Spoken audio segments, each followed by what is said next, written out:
Hello, good afternoon বন্ধুরা। গরমকাল বলতে যে সবজিটার কথা আগে সবথেকে আমাদের মনে পড়ে সেটা হচ্ছে কাঁঠাল। হ্যাঁ, কাঁঠালের আছে একটা অন্যরকম নতুন ধরনের রেসিপি তোমাদের সাথে শেয়ার করব, কাঁঠালের কোপ্তা কারি। আমি এইটুকুটা শুধু তোমাদেরকে বলতে পারি, যারা কাঁঠাল খাও না তারাও চেটেপুটে খাবে কিন্তু। তো এইভাবে চলো বানিয়ে নাও, তোমাদের সাথে আজকে শেয়ার করি। এখানে আমি কাঁঠালগুলোকে কেটে ধুয়ে রেখেছি আর একটা আলুকে খোসা ছাড়িয়ে 2 ভাগ করে রেখেছি। নিয়ে তারপরে প্রেশারের মধ্যে সব আলু আর কাঁঠাল একসাথে দিয়ে একটু জল দিয়েছি, নুন দিয়েছি, হলুদ দিয়েছি, দিয়ে প্রেশারের মুখটাকে ভালো করে লাগিয়ে গ্যাসে বসিয়ে দিয়েছি। দিয়ে আমি এখানে 4টে সিটি দিয়ে দমে রেখেছিলাম। তারপরে সেটাকে আমি জল ঝরিয়ে ঠান্ডা করে নিয়ে আগে আলু আর কাঁঠালটাকে ভালো করে ম্যাশড করে নেব। এইভাবে হাত দিয়ে ভালো করে মেখে নিয়ে তারপর এর মধ্যে এক এক করে মশলাগুলো দিব। এখানে হাফ কুচনো পেঁয়াজ দিয়েছি আর 9টা রসুন কোয়াকে আমি ছোট ছোট করে কেটে দিচ্ছি। 1 চামচ আদার পেস্ট দিচ্ছি, শুকনো লঙ্কার গুঁড়ো দিচ্ছি, পরিবর্তে এখানে তোমরা কাঁচা লঙ্কাটা ইউজ করতে পারো। গরম মশলা দিচ্ছি হাফ চামচ, কর্নফ্লাওয়ার দিচ্ছি 3 চামচ। দিয়ে আমি এখানে আর একটু অবশ্যই ধনেপাতা দিয়ে সব একসাথে ভালো মতো মেখে নেব। হ্যাঁ, এখানে কিন্তু আমি কোনো জলের ইউজ করিনি এক্সট্রা করে। আর একটা কথা তোমাদেরকে বলে রাখি, আমার রান্নাগুলি তোমাদেরকে ভালো লাগলে অবশ্যই আমার ইউটিউব চ্যানেলটাকে সাবস্ক্রাইব করে দিও। আর ফেসবুকের পেজ থেকে দেখে রাখলে অবশ্যই ফেসবুকের পেজটাকে ফলো করে দিও। হ্যাঁ, তারপরে আমি হাতে একটু তেল লাগিয়ে কোপ্তাগুলো আমি লম্বা লম্বা শেপের বানিয়ে নেব। চাইলে তোমরা এটা তোমাদের মন অনুযায়ী শেপটা দিতে পারো। আমি এখানে লম্বা করে শেপটা দিয়েছি। প্রত্যেকটা কোপ্তাই আমি একইভাবে বানিয়ে নিয়েছি।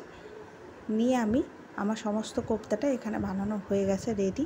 এবার আমি কড়াইয়ে একটা ফ্রাই প্যান বসিয়ে নিয়েছি গ্যাসে। নিয়ে প্রথমে সর্ষের তেল দিচ্ছি।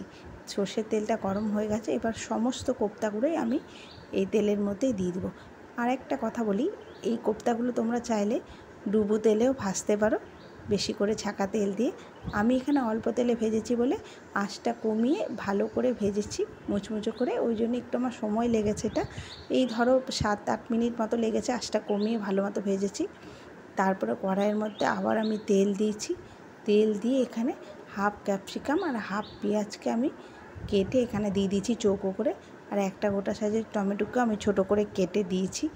দিয়ে তারপরে নুন দিয়েছি, দিয়ে ভালো মতো নাড়াচাড়া করে যখন ক্যাপসিকাম আর পেঁয়াজটা হালকা ভাজা হয়ে যাবে তখন এর মধ্যে 1 চামচ আদার পেস্ট আর 2 চামচ মতো রসুনের পেস্ট দিয়েছি। দিয়ে ভালো করে ভেজে নেব আদা আর রসুনের পেস্টটা। ভালো মতো ভাজা হয়ে গেছে। এবার আমি সয়া সস, চিলি সস আর টমেটো সস 3টে সসই দিয়ে আবারও ভালো মতো কষিয়ে নেব, যাতে সসের গন্ধটা চলে যায়, কাঁচা গন্ধটা।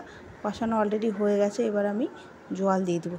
চাইলে তোমরা ওই রকমভাবে এর মধ্যে এবার বড়াগুলোতে ড্রাইভাবেও খেতে পারো আর গ্রেভি করেও খেতে পারো, দুটোই ভালো লাগে।